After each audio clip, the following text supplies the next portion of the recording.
Baghdad के पुराने शहर के एक किनारे एक मिट्टी का छोटा सा घर था। इस घर में बशीर नाम का एक बुजुर्ग कुम्हार रहा करता था। उसका चेहरा झुर्रियों से भरा हुआ, हाथों में मिट्टी की खुशबू बसी हुई और कपड़े हमेशा काम की गर्द से रंगे रहते। बशीर दिन भर अपने पुराने चाक पर मिट्टी के घड़े बनाता और शाम को मस्जिद के बाहर बैठकर लोगों को पानी पिलाया करता। वो कम बोलता था, मगर जब बोलता तो लगता जैसे मिट्टी भी उसकी बातों को सुनती हो।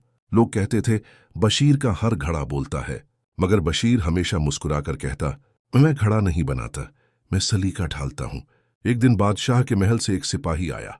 उसने कहा, बादशाह को एक खास मेहमान के लिए ऐसा घड़ा चाहिए जो नायाब हो और जिसमें बगदाद की शान झलकती हो।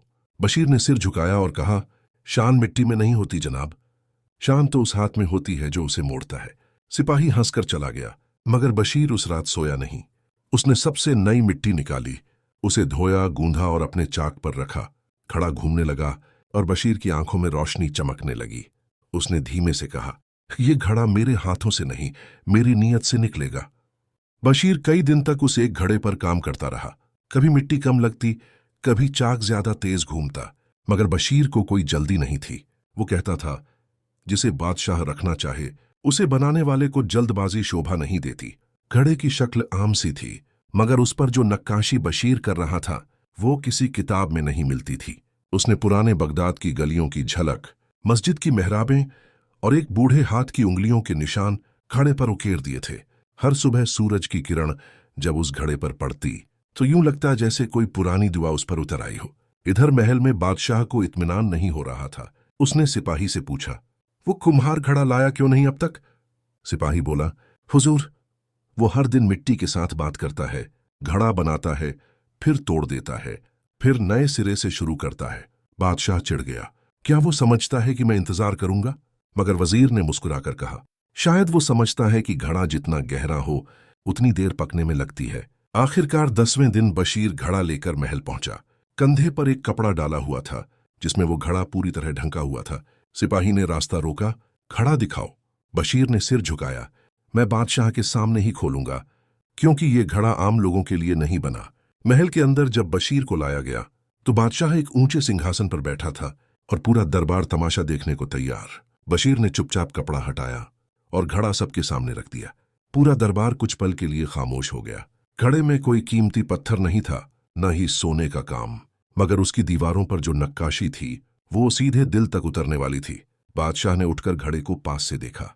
उसे पहली बार लगा कि वो अपने ही शहर को किसी और की नजर से देख रहा है। घड़े के नीचे एक लकीर उभरी हुई थी, बहुत महीन मगर साफ, और उस पर एक छोटा सा शब्द खुदा हुआ था, सब्र। बादशाह ने पूछा, ये क्यों लिखा? बशीर ने मुस्कुराकर कहा, हुजूर, ये घड़ा आपके महल में तो रहेगा, मगर इसे बनाने वाले के दिल में जो सब्र था वो इस पर भी लिखा रहना चाहिए। पूरा दरबार खामोश था और बादशाह पहली बार झुककर किसी कुम्हार की तरफ देख रहा था। बादशाह ने घड़े को गौर से देखा। उसकी उंगलियां उस मिट्टी पर चल रही थीं, जैसे किसी खामोश कहानी को पढ़ रही हो। दरबार में एक अजीब सी खामोशी थी। कोई कुछ नहीं कह रहा था, ना तारीफ ना एतराज। बस हर आंख उस घड़े पर टिकी थी, जिसमें कोई सोना, चांदी या कीमती पत्थर नहीं था, मगर फिर भी सब कुछ था। बादशाह ने पूछा, बशीर, तुमने इस पर सब्र क्यों लिखा है? बशीर ने सर झुकाकर जवाब दिया, हुजूर, इस घड़े को बनाते वक्त मिट्टी कई बार टूटी, रूप बिगड़ा, चाक डगमगाया, मगर मैंने हर बार फिर से शुरू किया। मुझे लगा अगर सब्र ना होता तो ये घड़ा कभी पूरा नहीं बनता।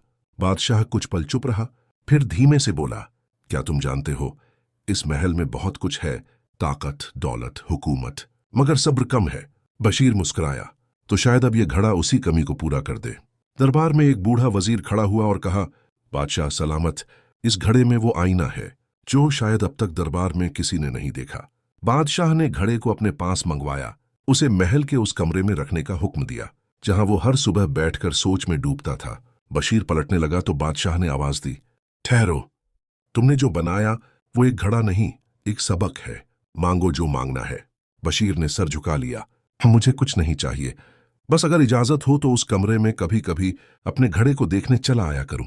बादशाह पहली बार हल्के से मुस्कुराया, तुम्हारा घर महल से छोटा हो सकता है, मगर आज तुमने बता दिया, दिल बड़ा किसका है। बशीर महल से लौटते वक्त चुप था, मगर उसके दिल में एक हल्की सी रोशनी थी, जैसे मिट्टी के उस घड़े ने उसे भी भीतर से कुछ और मजबूत कर दिया हो। घर पहुंचते ही उसने अपने पुराने चाक को देखा जो कोने में पड़ा था, थोड़ा झुका हुआ मगर अब भी वैसा ही सच्चा। उस रात बशीर ने पहली बार अपने घर के बाहर बैठकर आसमान की तरफ देखा और बहुत धीमी आवाज में कहा, है मिट्टी, तेरा शुक्रिया, तू कभी शिकायत नहीं करती, फिर भी सब कुछ सिखा देती है। दूसरी तरफ महल में बादशाह की सोच बदलने लगी थी। वो अब उस कमरे में रोज कुछ वक्त घड़े के पास बैठने लगा। वो घड़ा जिसकी सतह पर नक्काशी नहीं, जैसे यादें जमी हों। एक दिन बादशाह ने दरबारियों से कहा, तुम लोग सोना, जवाहरात और तलवारों की बातें करते हो, मगर क्या किसी ने कभी एक कुम्हार के सब्र पर बात की? दरबार में सन्नाटा छा गया। उसने आगे कहा, मैंने बहुत से तोहफे पाए, मगर एक घड़े ने मुझे वो दिखाया जो आईने नहीं दिखा सके। फिर उसने हुक्म दिया, वैसे बशीर को बुलाया जाए, मगर इस बार वो हमारे मेहमान की तरह आएगा, किसी कारीगर की तरह नहीं। जब बशीर आया तो दरबारियों की आंखें हैरानी से भर गईं। एक सादा लिबास में बुजुर्ग, मगर आंखों में इतनी गहराई कि बादशाह भी कुछ पल को झुक गया। बशीर को एक ऊंचे आसन पर बिठाया गया और बादशाह ने खुद उसके सामने पानी पेश किया। फिर वो बोला, हमने सोचा था कि ये घड़ा हमारे मेहमान के लिए होगा, मगर अब समझ में आया कि असल मेहमान तो वो था जो इसे बनाकर लाया। बशीर ने बहुत नम्रता से जवाब दिया, मिट्टी कभी घमंड नहीं करती, वो तो सिर्फ रूप लेती है। और मांडू मार्टिन चूकरीसा, जैसा हाथ उसे बनाना चाहे, मगर जो हाथ पहले खुद को समझ ले वो ही कुछ सच्चा बना सकता है। बशीर के शब्दों ने पूरे दरबार को खामोश कर दिया। बादशाह, जो हमेशा खुद को सबसे ऊपर समझता था, आज एक साधारण कुम्हार के सामने दिल से झुक गया था। उस दिन बादशाह ने ऐलान किया कि बशीर को अब फन-ए-सबर का उस्ताद कहा जाएगा और शाही महल की दीवार पर उसके बनाए घड़े की एक नक्काशी की जाएगी। इतने तो पोटी से मकिया पसम बना बिक्सा, ताकि हर आने वाला देखे कि मिट्टी से सीखने वाले कभी छोटे नहीं होते। वक्त गुजरता गया। बशीर अब पहले जैसा रोज चाक पर नहीं बैठता था, मगर हर हफ्ते एक बार शहर के स्कूलों और मदरसों में जाकर बच्चों को घड़ा बनाना सिखाता। बच्चे कहते, बाबा बशीर, क्या घड़ा बनाना मुश्किल है? वो मुस्कुराकर कहता, घड़ा बनाना आसान है बेटा, मगर सब्र के साथ बनाना, बस वही सिखाता हूं। शहर में अब उसे सिर्फ कुम्हार नहीं, एक गुरु माना जाने लगा। उधर महल में वो घड़ा अब भी बादशाह के खास कमरे में रखा होता था। हर सुबह बादशाह उसके पास बैठता, उसे देखता और सोचता, हमने बहुत कुछ खोकर हासिल किया है, मगर जो इस कुम्हार ने सब्र से पाया वो किसी जंग से नहीं मिला। एक दिन जब बादशाह बहुत बीमार पड़ा और लगा कि अब शायद वो ज्यादा दिन ना जी पाए, तो उसने वजीर से कहा, अगर मेरा बेटा तख्त पर बैठे तो उसे बशीर के पास ले जाना, क्योंकि ताज संभालने से पहले उसे चाक संभालना आना चाहिए।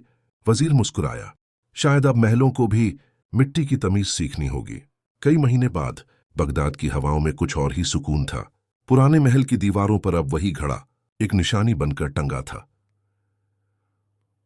बेंटिनिटोस न सिर्फ एक कारीगर की मेहनत का, बल्कि एक बादशाह की सच्ची तालीम का। बादशाह अब इस दुनिया में नहीं था।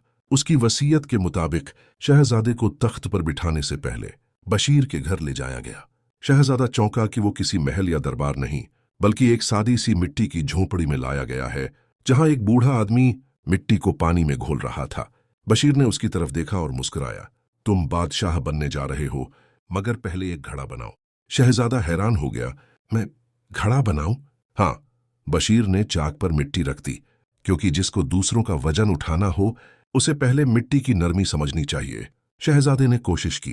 पहली बार घड़ा बिगड़ा, दूसरी बार भी, मगर तीसरी बार वो मुस्कुराया, क्योंकि अब वो सिर्फ घड़ा नहीं बना रहा था, वो सब्र सीख रहा था। बशीर ने उसका काम देखा और कहा, अब तुम तख्त पर बैठ सकते हो, क्योंकि अब तुम्हारे हाथों में ताकत नहीं, मगर समझ आ गई है। कुछ ही दिनों बाद बशीर चल बसा। पूरा बगदाद उसके जनाजे में उमड़ा। बुजुर्ग, बच्चे, कारीगर, सिपाही, यहां तक कि नया बादशाह उसका घड़ा अपने हाथों में लिए आया। शहर की सबसे ऊंची मस्जिद के बाहर उस घड़े को एक नींव की तरह रखा गया, जहां अब हर राहगीर रुक कर देखता है और नीचे खुदे हुए अल्फाज पढ़ता है, जिसने मिट्टी से सब्र सीखा वो ही सच में बादशाह बना।